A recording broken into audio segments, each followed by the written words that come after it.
Ramesh Kessamali, adjoint au maire en charge de l'éducation, de la jeunesse et de la prévention à Épinay-sur-Seine.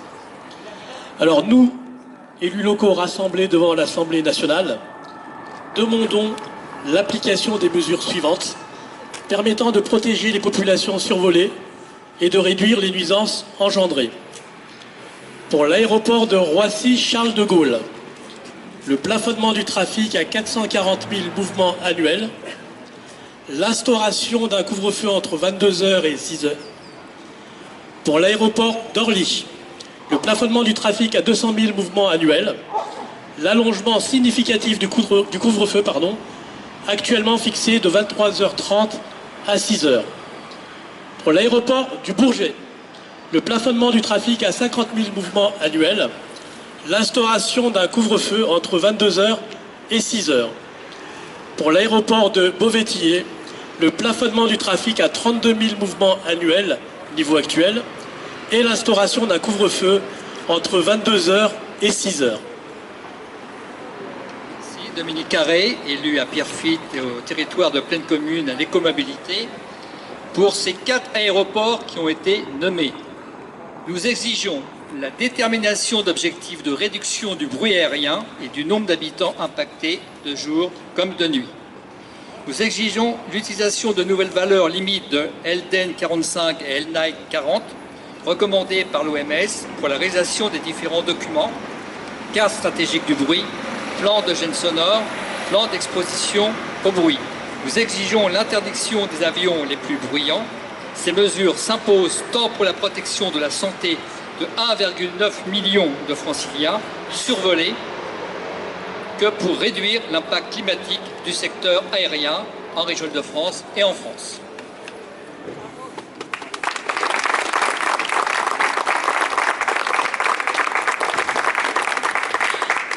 Merci. Des parlementaires nous ont rejoints, donc permettez-moi de vous remettre notre vœu.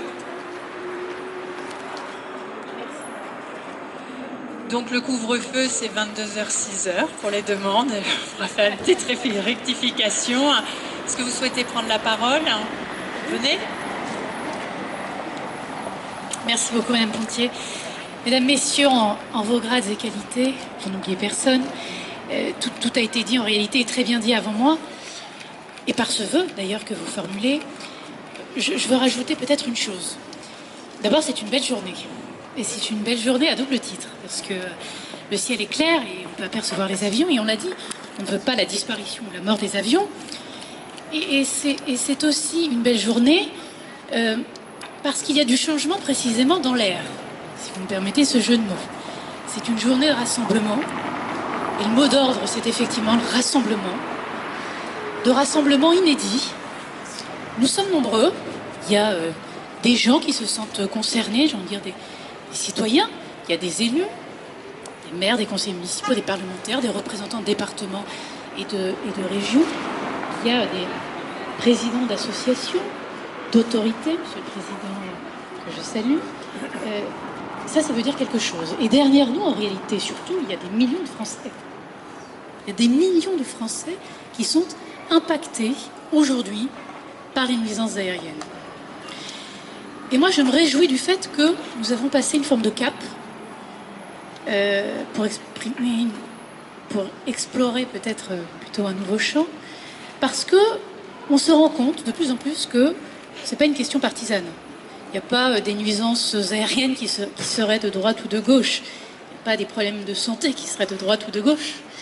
Et en réalité, il n'y a pas de problématique de solution de la même manière qui serait de droite ou de gauche. Aujourd'hui, c'est véritablement l'affaire de tous et de toutes. Et c'est probablement le plus important et qui va nous amener à continuer à travailler ensemble sur ce sujet pour en faire, et ça c'est le vœu que je forme avec vous, pour en faire une grande cause nationale. La lutte contre les nuisances aériennes, ça doit être une grande cause nationale. Vous vivez comme moi les réalités territoriales, elles ont été rappelées, je salue cher Daniel, elles ont été rappelées. Il y a évidemment ce que l'on connaît déjà, le problème de réchauffement climatique, le problème environnementaux, et il y a de plus en plus de documentation, bien évidemment, sur les problèmes de santé publique, je ne vais pas les rappeler, et il y a un mot qui a été prononcé tout à l'heure, il y a le mot rassemblement, et je voudrais ajouter le mot convergence, la convergence des constats aujourd'hui. Plus personne ne dit autre chose que il y a une problématique de santé publique et une problématique environnementale. Et les études scientifiques elles-mêmes convergent. J'ai envie de dire, ceux qui sont impactés convergent aussi. C'est plus une question de petites villes, de grandes villes, de moyennes villes, de villes de telle ou telle couleur politique. C'est encore une fois, et je veux revenir là-dessus, l'affaire de tous. Voilà, ça c'est primordial de le rappeler quand nous communiquons sur ce sujet. J'ai fait ce travail effectivement avec le dépôt d'une proposition de loi, mais qui est un travail collectif. J'ai travaillé avec peu ou prou tout le monde ici. Tout le monde a apporté sa pierre à l'édifice. Je ne peux pas faire ça toute seule. Je salue la présence de mes collègues parlementaires que je salue. Nous avons fait un travail de fond ensemble aussi. On s'en est parlé, on en a discuté. On peut ne pas être d'accord sur tout, mais il y a des sujets qui rassemblent. Il y a des sujets d'intérêt général. Et on a fait ensemble ce travail, encore une fois, de fond pour dénoncer ici à l'Assemblée nationale, pour essayer de rassembler le plus largement possible. Et nous sommes, je crois, en train d'être entendus. Donc il faut continuer évidemment à pousser, comme on dit, continuer à faire œuvre de pression et d'influence, chacun, encore une fois, à son niveau. Mais je sens que les lignes bougent, moi aussi, et je veux qu'on profite à la fois bien de cette tribune qui nous est donnée, de cette capacité à nous voir et à parler ensemble, des textes que nous pouvons déposer également ensemble pour porter au plus haut ce sujet.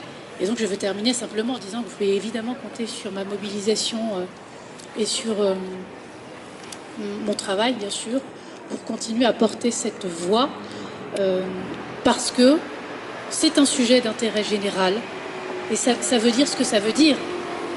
Ce ne sont pas des mots qui doivent être galvaudés. C'est un sujet de préoccupation pour les gens, pour les Français. Je vais vous dire, j'ai été stupéfaite du nombre de témoignages que j'ai reçus à la suite du dépôt de la proposition de loi, de gens de tous les territoires, de toutes les conditions, des centaines et des centaines de messages de soutien, des centaines et des centaines de messages de gens inquiets, préoccupés, d'ailleurs parfois directement impactés parce qu'ils avaient des problèmes de santé. Voilà, c'est ça qui doit évidemment attirer notre attention, c'est ça qui doit guider notre action, chacun, toutes et tous, à notre niveau. Donc merci beaucoup d'être là et haut les cœurs, le travail continue.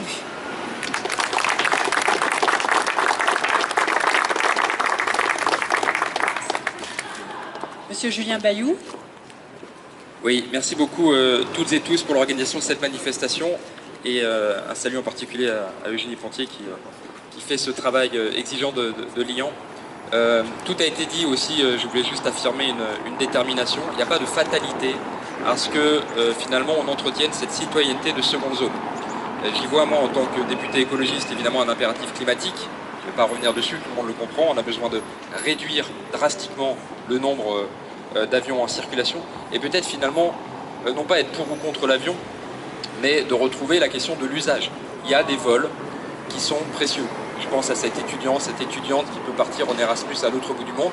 C'est le type de vol en avion précieux qui peut changer une vie. Celui utilisé par un chercheur, une chercheuse qui va partager ses recherches à New York, évidemment, c'est précieux pour la recherche. Ou tout simplement cette famille qui peut, par-dessus la Méditerranée, par-dessus l'Atlantique, se retrouver pour célébrer une naissance, des fêtes. Évidemment, l'usage importe.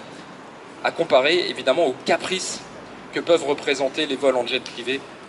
Je pense à ces Nice-Cannes, où finalement il faut faire un détour au-dessus de la Méditerranée, tellement la distance est courte pour que l'avion puisse atterrir et décoller dans des bonnes conditions. Ou évidemment les voies les plus empruntées par les jets, les Paris-Nice, les Paris-Genève, les Paris-Bruxelles, des vols caprices que nous devons faire réduire pour une question climatique et peut-être en premier lieu pour une question de santé publique. Et donc je vois Aline Taibi, le maire de Stein, les habitants de Stein, ils ne sont pas pour ou contre l'avion, ils sont tout contre les pistes de décollage du Bourget, et c'est ça qui fait une citoyenneté de seconde zone où leur santé n'est pas respectée. Et donc pour aller vite, pour aller droit, nous prenons mandat de votre vœu, et moi j'appelle les sénateurs, les sénatrices, les députés Je vois le sénateur Thémal, socialiste. Je sais que le sénateur aussi, Ozy, travaille sur une proposition de loi. Arnaud Le Gall travaille sur le sujet, évidemment, en tant que député de la France Insoumise.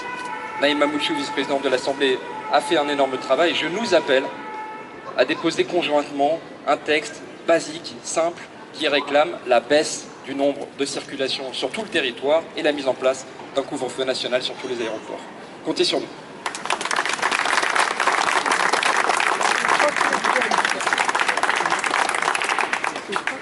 Je vais être très bref. Merci d'avoir organisé ce rassemblement. Ce qui m'a marqué, moi, ce qui me marque à côté de Roissy, dans la 9e circonscription du Val d'Oise, c'est que certaines personnes ne subissent que les nuisances de la principale entrée de la France sur la mondialisation et n'en subissent aucun des avantages. Alors loin de moi l'idée de dire que le problème des nuisances aériennes, il ne touche que les personnes les plus précaires, les plus pauvres. C'est pas vrai. Naïm Mamouchou l'a rappelé, ça touche tout le monde. Il n'en reste pas moins que si vous allez dans un endroit comme Goussainville, tout le monde n'a pas les mêmes moyens pour isoler sa maison. Si vous n'avez pas de voiture à Goussainville, il y a 8 km entre Goussainville et l'aéroport de Roissy, vous mettez plus de temps pour aller à Roissy, si vous êtes en transport en commun, que pour faire Roissy-Châtelet. Je dis ça, c'est pour montrer que certaines personnes ne subissent que les inconvénients de ce choix d'aménagement des territoires qui a été fait, de faire de Roissy, mais pas que Roissy, mais Roissy c'est un exemple type, la grande porte d'entrée de la mondialisation commerciale, des échanges civils, etc. Et certaines personnes, ils ne voient que les avions passer au-dessus d'eux, ils ne les prennent jamais, ils subissent les bruits, les inconvénients pour la santé, etc. Donc oui, c'est un enjeu de santé publique majeur, c'est un enjeu sur lequel on doit avancer ensemble. Beaucoup d'élus locaux l'ont dit ici, quelle que soit la couleur politique, ou même quand on n'en a pas, tout le monde subit les nuisances. Il n'y a pas des oreilles de gauche et des oreilles de droite, ni des oreilles du centre. Il n'en reste pas moins que c'est aussi tous les élus locaux ne sont pas mobilisés sur ce sujet. Jean-Pierre Blasi en sait quelque chose.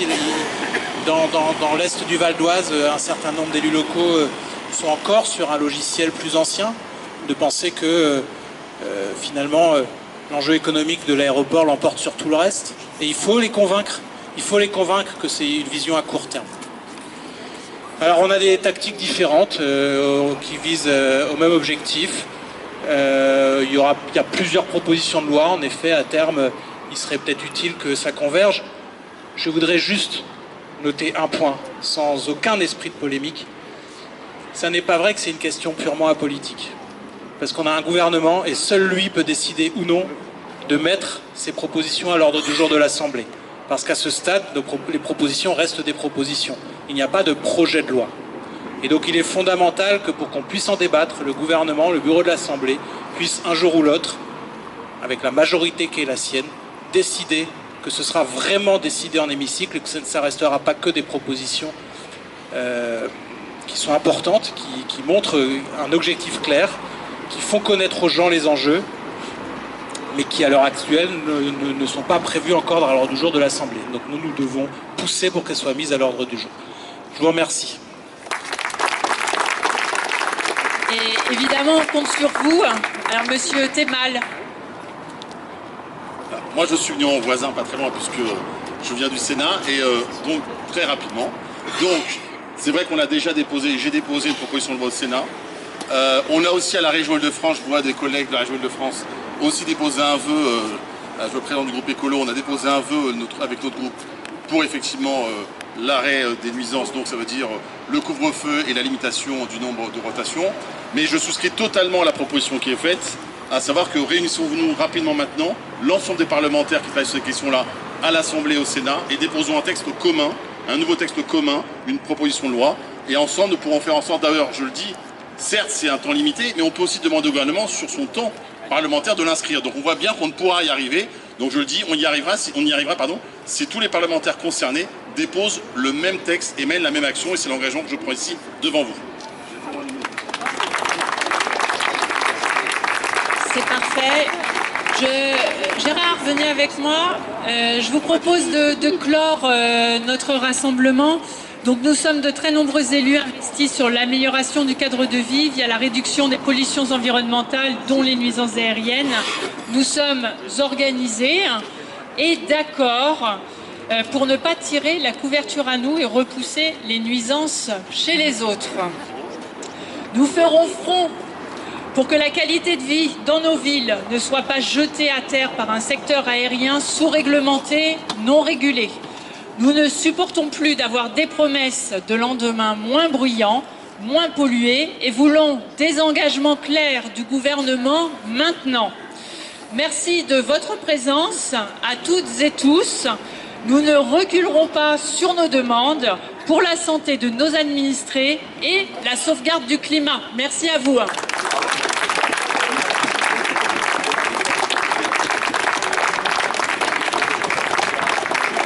Merci à vous.